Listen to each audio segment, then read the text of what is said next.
je n'ai pas vu de film avec Adèle.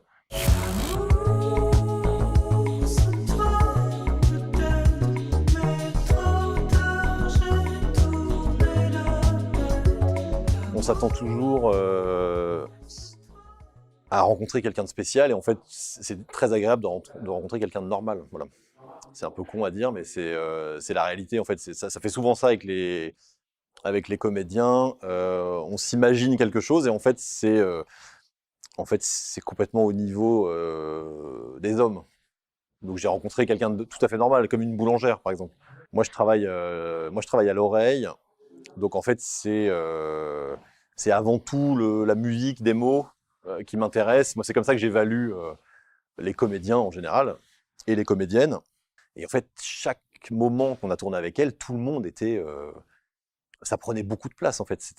C'était comme une vague de tsunami, puisqu'elle parle très fort. Et puis voilà, en fait... Ce soir, j'ai préparé des paupiètes de dinde. Elle a eu un choc au cerveau après un accident de ski. Depuis, elle parle comme ça, quoi. Bon appétit à tous. On s'en rend compte quand on regarde le film, mais quand on fait 15 prises avec ce volume et avec cette folie, c'est vraiment, tout le monde était un peu drogué, quoi, en fait.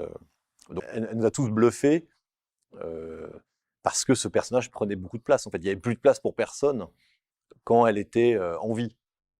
C'est-à-dire dès qu'on tournait avec elle. C'est pas une démonstration d'une comédienne, c'est un truc complètement habité, en fait. C'est comme un animal, en fait. C'est la première fois que je filmais quelqu'un qui s'abandonnait autant, qui laissait tout vraiment au placard de cette façon pour faire un truc aussi extrême et aussi risqué. Voilà. Après, l'abandon, ça peut être gênant aussi, hein, si c'est pas tenu, si c'est pas maîtrisé. Or, elle nous a proposé un truc c'était fabuleux d'y assister, en fait. C'était hyper excitant, hyper drôle. C'est-à-dire qu'il y a plein de fois, j'arrêtais la caméra parce que tout le monde craquait, en fait. C'est tellement intense, ça prenait tellement de place dans la pièce que parfois on craquait, en fait. Moi, sur mes films, je veux que tout le monde s'adore et que tout soit sympa. Je déteste le conflit. C'est-à-dire que moi, travailler dans le conflit, ça m'intéresse pas du tout, pas une seconde même. Je peux même arrêter une journée de tournage s'il y a un conflit. Moi, j'ai besoin au contraire, que ce soit très léger et que ce soit très studieux, mais dans la bonne humeur, quoi. J'ai assisté à d'autres plateaux où ça a l'air grave, en fait, où ça a l'air important. Et en fait, je trouve ça ridicule parce que c'est pas important de faire un film. C'est un truc vraiment, c'est un truc d'enfant gâté. C'est pas important. Donc en fait, les conflits et les tensions sont vraiment ridicules parce qu'en fait, on est en train de filmer, là en l'occurrence, des gens avec une mouche géante. Pourquoi on ne sert pas de la mouche là pour se faire de l'oseille? Bon, on l'adresse comme un singe. On peut l'envoyer, tu vois, dans une banque pour nous ramener le pognon de la banque. Et nous, on fait rien. On l'apprivoise. Là, je viens de tourner un film et ça, c'est un truc que j'avais jamais vu encore. Entre les prises, Benoît s'isole avec de la musique. Il se met dans une pièce et il met du rap ou je sais pas quoi. Quand il arrive en retard, il met une musique de James Brown dans son sac à dos et tout le monde et ça fait marrer tout le monde. Ça fait une arrivée glorieuse et c'est drôle.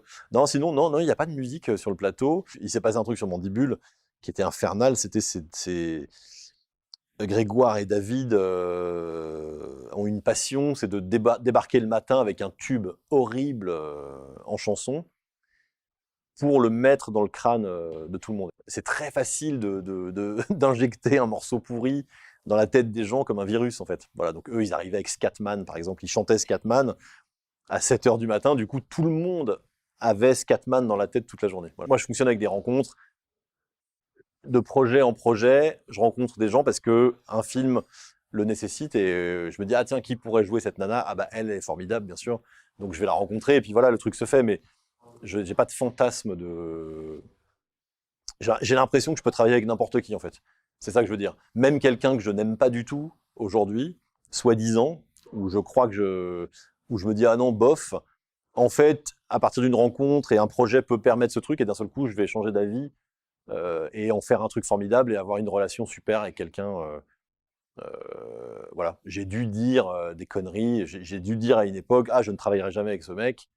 Et puis, 5 ans plus tard, j'ai fait un film avec ce mec, et en fait, c'est super. Et en fait, j'étais con d'avoir cet avis tranché. Donc, en fait, je pense que tous les... Voilà, je suis... en fait, j'ai envie de travailler avec tous les comédiens. C'est ça l'idée, quoi. J'adore les gens avec qui je travaille. Mais c'est des relations, je vais pas dire que ça dure le temps d'un film. on communique beaucoup, il y a un suivi, voilà, je suis toujours copain avec Jean Dujardin, mais on peut pas parler de relation, c'est un truc un peu, c'est un peu comme une colo de vacances. Sauf que, il y a une vraie photo, de groupe chouette à la fin, quoi. Je suis en train de plus en plus, de me projeter dans des rôles féminins, ce que je trouve, voilà, je trouve ça compliqué, donc je prends le temps de le faire, bien. Je veux pas tomber dans tous les clichés, ni paraître misogyne, à chaque fois que je fais un film avec une gonzesse. Donc, en fait, c'est un truc qui se travaille et voilà, Adèle dans Le Dain, c'était un step, Adèle dans Mandibule, c'est un nouveau step. Je viens de tourner un nouveau film avec, Léa Drucker et Anaïs de Moustier. C'est encore un step dans cette évolution. C'est presque la même chose, en fait. C'est-à-dire que c'est un blocage de l'esprit d'avoir du mal à écrire pour une femme. C'est complètement con. C'est aussi la société qui nous met tout un tas de trucs à la con, voilà. Voilà, je vais retrouver ma liberté d'écrire pour des nanas, sans me poser plus de questions que ça, parce qu'il y a un truc chiant, mais qui est très dans notre époque, en fait. Il y a un truc qui est pénible, avec ça. Après, ça conditionne pas mon écriture. Je me suis pas demandé, ouh là là, j'ai filmé, Adèle est complètement hystérique, est-ce que ça va être mal pris? Je m'en fiche complètement. C'est pas moi mon angle, c'est le divertissement. Donc en fait, je prends pas de risque finalement parce que je fais du divertissement.